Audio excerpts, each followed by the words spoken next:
Hello everyone, welcome to FM Institute. Let us begin our today's discussion with the help of a question of chapter number 2 polynomial and question of exercise 2.2 question number first third part.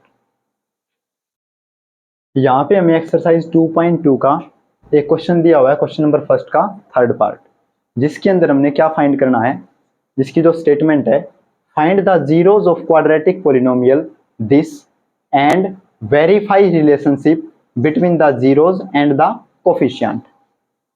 तो इसमें क्या करना हमने कि find the zeros of the quadratic polynomial. हमें कोई भी quadratic polynomial given है, जिस प्रकार ये हमें क्या दिया हुआ है, क्वाड्रेटिक पोलिनोमियल, इसकी हमें क्या फाइंड आउट करनी है, zeros, and then verify relationship. फिर रिलेशनशिप को हमने वेरीफाई करना है बिटवीन किसके बीच में, द जीरोज, जो भी हम यहाँ से जीरोज निकालेंगे उनके बीच में, एंड द कोफिशिएंट्स, और जो कोफिशिएंट्स हैं उनके बीच में। तो यहाँ से देखिए, अगर हम इसकी एडिशनल इंफॉर्मेशन की बात करें तो सबसे पहले हमें यह पता होना चाहिए कि क्वाड्रेटिक पोलिनोमियल होता क्या है। उसके बाद हमें क्या पता होना चाहिए कि जीरोज क्या होती हैं, and then what are coefficients, coefficient क्या है। तो यहाँ पे देखिए, अगर हम इसकी एडिशनल इंफॉर्मेशन की बात बोलें तो सिंपली हम पोलिनोमियल किसे बोलते हैं, जो पोलिनोमियल है जनरली वो दो टर्म से मिलकर बना, पोली प्लस नोमियल। पोली का मीन्स क्या होता है, मैनी, और नोमियल का मीन्स क्या होता है, टर्म। तो अगर कोई पोलिनोमियल का जो वेरिएबल है वो क्या लिया हुआ हमने, एक्स, अगर कोई पोलिनोमियल का एक्स है तो उस पोलिनोमियल को हम किस प्रकार लिख सकते हैं, पी एक्स के इक्वल। यहाँ क्या है, वेरिएबल। तो जनरली अगर हम क्वाड्रेटिक पोलिनोमियल की बात बोलें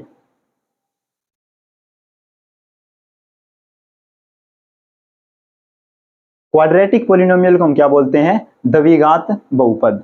तो क्वाड्रेटिक पोलिनोमियल की जो जनरल फॉर्म होती है वो क्या होती है, a x square plus b x plus c, where a does not equal to zero, जहां पे ए जीरो के बराबर नहीं होता। क्योंकि अगर यहाँ पे ए की वैल्यू को हम जीरो पुट करें, सो जीरो की मल्टीप्लाई एक्स स्क्वायर के साथ करने के बाद हमें एक्स स्क्वायर की कोई भी टर्म नहीं मिलेगी, मीन्स हमें क्वाड्रेटिक पोलिनोमियल नहीं मिलेगा। क्योंकि जो क्वाड्रेटिक पोलिनोमियल होता है उसका मीनिंग क्या होता है कि कोई भी वो पोलिनोमियल जिसके अंदर जो वेरिएबल हमने एक्स यहाँ पे लिया है उसकी जो मैक्सिमम पावर होती है वो कितनी होती है, 2, जिसे हम क्या बोलते हैं, डिग्री ऑफ पोलिनोमियल। तो अगर हम इसकी और एडिशनल इंफॉर्मेशन की बात करें तो उनके बारे में हमें पता होना चाहिए कि क्वाड्रेटिक पोलिनोमियल हम किसे बोलते हैं, मीन्स द्विघात बहुपद। क्वाड्रेटिक पोलिनोमियल क्या है, द्विघात बहुपद। जिस प्रकार हमें नाम से ही पता लगता है कि कोई भी वह बहुपद जिसकी घात कितनी होती है, 2, मीन्स यहाँ पे एक बात और आती है, वेरिएबल, वेरिएबल एंड कांस्टेंट। अब वेरिएबल किसे बोलते हैं और कांस्टेंट टर्म्स किसे बोलते हैं, कोई भी वो वैल्यू या फिर कोई भी वो क्वांटिटी जिसकी वैल्यू चेंज हो सकती है उसको हम क्या बोलते हैं, वेरिएबल। जिस प्रकार जनरली हम क्या लिखते हैं, एक्स वाई जेड, कि अगर हम कोई भी ऑपरेशन यूज करें, एडिशन सब्ट्रैक्शन मल्टीप्लिकेशन डिवीजन, तो उनके चेंज होने के कारण जो इन लेटर्स की वैल्यू है वो क्या आएगी, डिफरेंट। तो इसी कारण इनको क्या बोलते हैं, वेरिएबल, मीन्स चरपद बोलते हैं। उसके बाद बात करते हैं कांस्टेंट, जिसे हम क्या बोलते हैं, अचरपद। कोई भी वो क्वांटिटीज जिनकी जो वैल्यूज हैं वो कांस्टेंट रहती हैं उनको हम क्या बोलते हैं, कांस्टेंट टर्म, मीन्स अचरपद। जिस प्रकार अगर एग्जांपल के तौर पे लिखना चाहे तो हम किस प्रकार लिखते हैं, एंड 3 एंड सो ऑन। अब यहाँ पे देखिए, अब इसके अंदर हमने क्या निकालने हैं, zeros of a quadratic polynomial. Zeros meaning जो भी यहाँ पे हमारे पास वेरिएबल है तो उस वेरिएबल की वो वैल्यू जो इस क्वाड्रेटिक पोलिनोमियल के अंदर रखने पर ये कंप्लीट किसके बराबर हो जाए, जीरो के इक्वल, उसको हम क्या बोलते हैं, जीरोज ऑफ क्वाड्रेटिक पोलिनोमियल। उसके बाद हमने क्या करना है, वेरीफाई करना रिलेशनशिप किनके बीच में, जो जीरोज हम यहाँ से फाइंड आउट करेंगे और जो कोफिशिएंट होंगे। तो देखिए, अगर हम इस पोलिनोमियल को इस प्रकार लिखें, P X is equal to 6x square minus 3 minus 7x, means जो हमारे पास गिवन इंफॉर्मेशन है वो क्या है, ये वाली।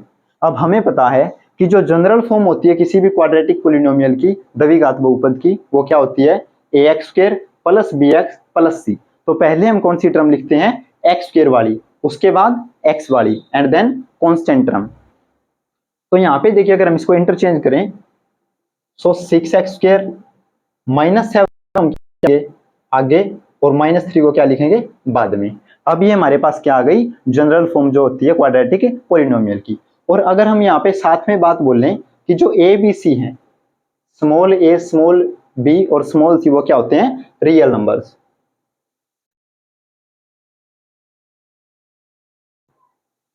कोई भी वास्तविक संख्याएं होते हैं। तो यहाँ पे देखिए अगर हम इसको एज अ फैक्टराइजेशन मेथड से भी हम सोल्व करें तो किस प्रकार करेंगे, -7x को दो फैक्टर्स में डिवाइड करना है और इस प्रकार के फैक्टर्स करने हैं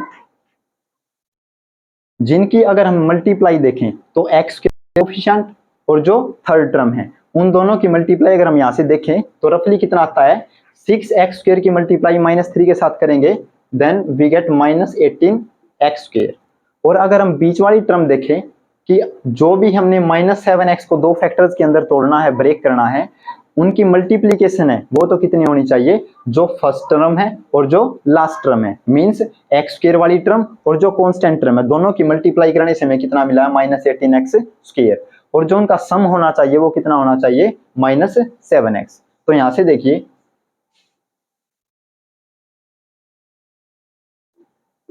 अब इसके अंदर हमें क्या करना है, जो x² वाली टर्म है उसको भी हमें क्या रखेंगे, एज इट इज। उसके बाद जो कांस्टेंट टर्म है -3, उसको भी क्या रखेंगे, एज इट इज। अब हमें क्या करना है कि जो -7x है उसको क्या करना है, दो फैक्टर्स में तोड़ना है। तो इनकी मल्टीप्लाई कितनी आई हुई थी, -18। तो एक तरीके से अगर हम रफली कि इनके अगर हम फैक्टर बनाएं तो कितने के साथ डिवाइड स्टार्टिंग करते हैं हम, पहला प्राइम जो फैक्टर होता है, प्राइम नंबर होता है, वो क्या होता है, 2। सो 2 9 जा 18, देन 3 के बाद डिवाइड करते हैं। अब यहाँ पे 18 2 पे किस प्रकार कैंसिल आउट हुआ, क्योंकि कोई भी संख्या अगर 2 से डिवाइड होती है तो जो उसका आखिरी अंक होता है वो क्या होता है, 0 2 4 6 8 इस प्रकार का होना चाहिए। एंड देन 3 3 जा 9 एंड 3 1 जा 3। तो यहाँ से हमें आइडिया लग जाता है कि कोई भी जो क्वाड्रेटिक पोलिनोमियल है उसके जो हमने फैक्टर्स बनाने हैं वो किस प्रकार बनाएंगे, इनकी सहायता से। तो यहाँ पे देखिए माइनस की वैल्यू हमें कितनी चाहिए, -7x। सो माइनस के यहाँ पे क्या है, ज्यादा, तो माइनस वाली वैल्यू हम क्या लेंगे, ज्यादा, और जो प्लस वाली वैल्यू लेंगे वो क्या लेंगे, कम। तो यहाँ से देखिए अगर हम माइनस के 9x लिखे, जो हमें कहाँ से पता लग गया था अप्रोक्सीमेट, यहाँ से 3 3 जा कितना होगा 9, और प्लस की वैल्यू कितनी रखें, 2x। अब देखिए -9x plus 2x is equal to -7x। और अगर इन दोनों टर्म्स की हम मल्टीप्लीकेशन देखें, सो -9 की मल्टीप्लाई 2 के साथ करेंगे -18, और x की मल्टीप्लाई x के साथ करेंगे वी गेट x²। अब ये आया किस प्रकार है, -9x की मल्टीप्लाई अगर +2x के साथ करते हैं तो हमें कितना मिलेगा, -9 2 जा 18 एंड x इंटू x का स्क्वायर। अब जिस प्रकार की मल्टीप्लीकेशन हमें जरूरत थी उस प्रकार की मल्टीप्लीकेशन आ गई है। अगर इन दोनों टर्म्स का हम सम करें, means 9x plus 2x is equal to -7x, तो बीच वाली टर्म जिसका हमें सम कितना चाहिए था, -7x, वो हमें प्राप्त हो गई है। अब यहां से देखिए अब इन दोनों टर्म्स के अंदर हमने क्या लेना है, कॉमन लेना है। तो दोनों टर्म्स के अंदर मिनिमम x की पावर कितनी है, कम से कम 1 जरूर है। तो एक तो कौन सा कॉमन आएगा, x। उसके बाद 6 और 9 दोनों के दोनों कितने से डिवाइड होंगे, 3 से। तो हम यहाँ पे 3 भी क्या लेंगे, कॉमन। अब देखिए कॉमन लेने का मतलब क्या होता है कि जो भी प्रत्येक टर्म्स दी हुई उनको हम क्या करेंगे, डिवाइड। मीन्स जो 6x² है उसको हम किसके साथ डिवाइड करके देखेंगे, 3x के साथ। तो यहाँ से x से x² की एक पावर कैंसिल आउट, x मिलेगा, और 6 को डिवाइड करेंगे 3 से तो कितना मिलेगा, 3 2 जा 6। उसके बाद देखिए जो -9x है, x से x कैंसिल आउट और 3 से डिवाइड करते हैं -9 को, सो कितना मिलेगा हमें, -3। अब यहां से देखिए जो बाद वाली टर्म्स है वो कौन सी है, 2x -3। अब इनके अंदर ना तो x की वैल्यू कॉमन है और ना ही कोई सा और नंबर कॉमन है, तो यहाँ पे सिर्फ और सिर्फ सिंपली हम कितना कॉमन ले लेंगे, +1। अब इस 1 के साथ अगर इन दोनों को डिवाइड करें तो हमें क्या मिलेगी, सेम 2x -3। अब साथ में देखिए कि अगर हमारा क्वेश्चन सही तरीके से चल रहा है तो वो किस प्रकार पता लगेगा, ये दोनों के दोनों फैक्टर्स हैं, वो दोनों क्या ये सेम। तो यहाँ से देखिए अब दोनों में से हम क्या कॉमन ले लेते हैं, 2x माइनस 3। सो 2x माइनस 3 से 2x minus 3 cancel, we get 3x। और यहाँ पे 2x माइनस 3 से 2x minus 3 cancel, we get +1। तो हमारे पास दो फैक्टर्स मिल गए, x माइनस 3 और 3x प्लस 1। अब हमें बताना है कि find the zeros of quadratic polynomial, कि किसी भी क्वाड्रेटिक पोलिनोमियल्स की जीरोज क्या है। और जीरोज का मतलब क्या बताया था हमने कि x की कोई भी वो वैल्यू जो अगर इस कंप्लीट पोलिनोमियल के अंदर रखें तो इसका आंसर क्या आ जाए, 0। तो यहाँ पे देखिए 6x² minus 7x minus 3 equal to 0। इसकी वैल्यू 0 के बराबर कब होगी, when 2x minus 3 multiplied by 3x plus 1 is equal to 0। इन दोनों की मल्टीप्लाई क्या है, 0। अब यहां से देखिए अगर इन दो फैक्टर्स की मल्टीप्लाई करने पे हमें 0 मिलेगा तो हमें पता है कि कम से कम एक की वैल्यू किसके बराबर होनी चाहिए, 0 के बराबर। तो हम यहाँ पे दो केस देखते हैं, when 2x minus 3 is equal to 0। Minus 3 को अगर दूसरी तरफ ले जाते हैं सो माइनस की टर्म किस में कन्वर्ट हो जाएगी, प्लस की। क्योंकि जब हम लेफ्ट हैंड साइड से राइट हैंड साइड जाते हैं या फिर राइट हैंड साइड से लेफ्ट हैंड साइड जाते हैं तो जो साइन है वो क्या हो जाते हैं, change. So 2x is equal to 3। अब यहां से देखिए x इज इक्वल टू हमें कितना मिलेगा, 3 डिवाइडेड बाई 2। इसी प्रकार अगर हम एक केस और लें, when 3x plus 1 is equal to 0। अब यहां से क्या है, अगर इस +1 को दूसरी तरफ ले जाएंगे तो कितना हो जाएगा, -1। और यहाँ पे हमें कितना मिलेगा, 3x। So x is equal to -1/3। क्योंकि अगर 0 में से -1 को सब्ट्रैक्ट करेंगे तो कोई फर्क नहीं पड़ेगा, क्या मिलेगा हमें answer, -1। So x is equal to में कितना मिल गया, -1/3। अगर हम इनको अज्यूम करें कि इसको तो हम क्या मान लेते हैं, अल्फा, और इसको हम क्या मान लेते हैं, बीटा। जो ये अल्फा और बीटा है वो ग्रीक अल्फाबेट के क्या होते हैं, लेटर। जिस प्रकार हमारे इंग्लिश अल्फाबेट के अंदर ABCD होते हैं उसी प्रकार ग्रीक अल्फाबेट के अंदर क्या होते हैं, alpha, beta, gamma, delta and so on. अब हमें क्या बताना है, हमारे पास जीरोस वैल्यू आ गई है, मींस अगर हम x की जगह पे -1/3 इस पोलिनोमियल के अंदर सब्स्टिट्यूट करें और इस सभी को सोल्व करें तो हमें आंसर कितना मिलेगा, कंप्लीट 0। और इसी प्रकार यहाँ पे अगर x की वैल्यू 3/2 रखते हैं और इसको यहाँ पे सब्स्टिट्यूट करें तो कंप्लीट सोल्व होने के बाद हमें क्या मिलेगा, 0। उसके बाद क्या बताना है, verify relationship between the zeros and the coefficient. Zeros और कोफिशिएंट के बीच की हमने रिलेशनशिप बतानी है।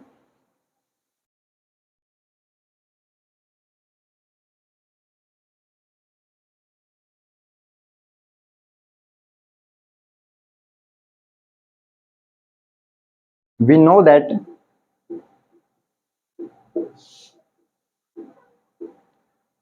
sum of zeros कि जो शून्यकों का योग होता है, जीरोज को हम क्या बोलते हैं, शून्यक। कि जो शून्यकों का योग होता है मींस अल्फा प्लस बीटा, वो किसके बराबर होता है, -b डिवाइड बाई a। अब यहां से जो b है वो क्या है, x का कोफिशिएंट मींस गुणनांक, और जो a है वो क्या है, x का कोफिशिएंट मींस a।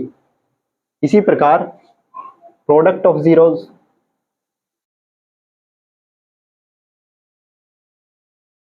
मींस शून्यकों का गुणनफल, alpha multiplied by beta is equal to c/a। अब अगर हमारा क्वेश्चन सही है तो जो ये वाली कंडीशन है उसको क्या करेगा, फुलफिल। तो यहाँ पे देखिए let alpha is equal to हमने कितना मान लिया, 3/2 and beta is equal to कितना मान लिया, -1/3। अब हमें वैल्यूज किसकी चाहिए हैं, a, b और c की। तो वो हमें किस प्रकार मिलेंगी, अगर हम इसको कोई भी फर्स्ट नाम दे देते हैं तो इसको हम किसके साथ कंपेयर करेंगे, जो जनरल फॉर्म होती है क्वाड्रेटिक पॉलिनोमियल की, मींस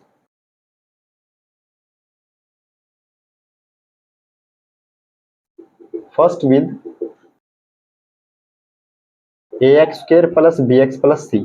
तो यहां से देखिए जो a की वैल्यू मिलेगी वो क्या होगा, x² का कोफिशिएंट, और यहाँ पे x² का कोफिशिएंट कितना a, और इसके अंदर x² का कोफिशिएंट कितना है, 6। सो a इज इक्वल टू 6। इसी प्रकार जो b की वैल्यू होती है वो क्या होती है, x का कोफिशिएंट, और यहाँ पे x का कोफिशिएंट कितना है, -7, और जो c कांस्टेंट टर्म है वो कितनी है हमारे पास, -3। अब अगर हम इसी प्रकार फर्स्ट कंडीशन देखें कि जो सम ऑफ जीरोज है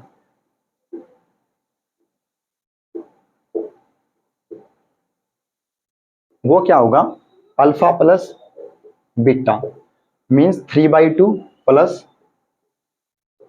-1/3।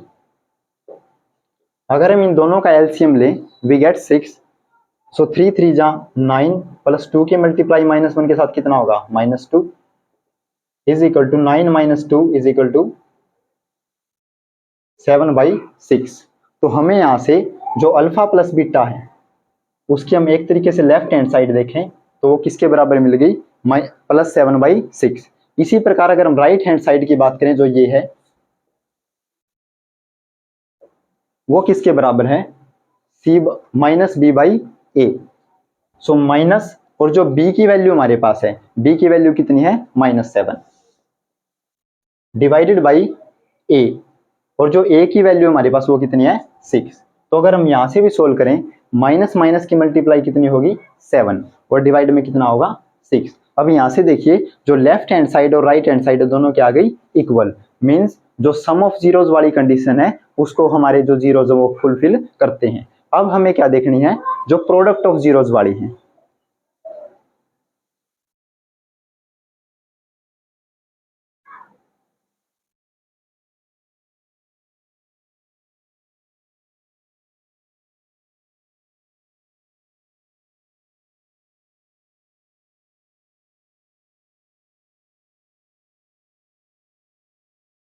अब यहाँ पे देखिए हमारे पास जो जीरोज आए हुए हैं, जिस प्रकार हमने अल्फा को किसके बराबर माना है, 3/2, और जो बीटा है उसको हमने कितना माना है, -1/3। अब जो हमारे पास सेकंड कंडीशन है जिसको हमने फुलफिल करना वो क्या है, प्रोडक्ट ऑफ जीरोज। देयरफॉर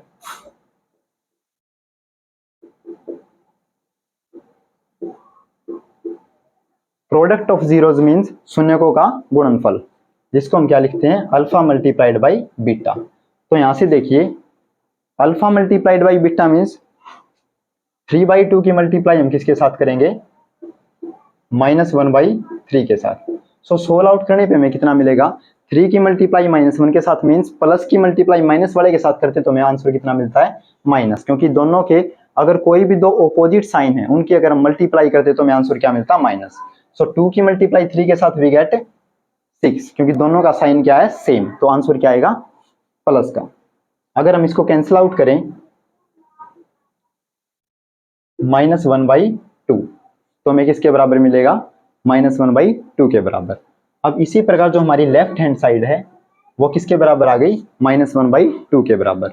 और अगर हम यहाँ से राइट हैंड साइड देखें, जो राइट हैंड साइड है वो कितनी है हमारे पास, c/a, तो उसको हम क्या लिखेंगे, c/a। अब जो c की वैल्यू हमारे पास वो कितनी है, -3, जो कि कांस्टेंट की वैल्यू थी, डिवाइडेड बाई, और जो a की वैल्यू है वो क्या हो गया हमारे पास, 6, जो क्या था, x² का कोफिशिएंट। सो अगर इनको भी हम डिवाइड करें तो वी गेट -1/2। तो यहाँ से देखिए जो लेफ्ट हैंड साइड और राइट हैंड साइड है दोनों क्या है, इक्वल।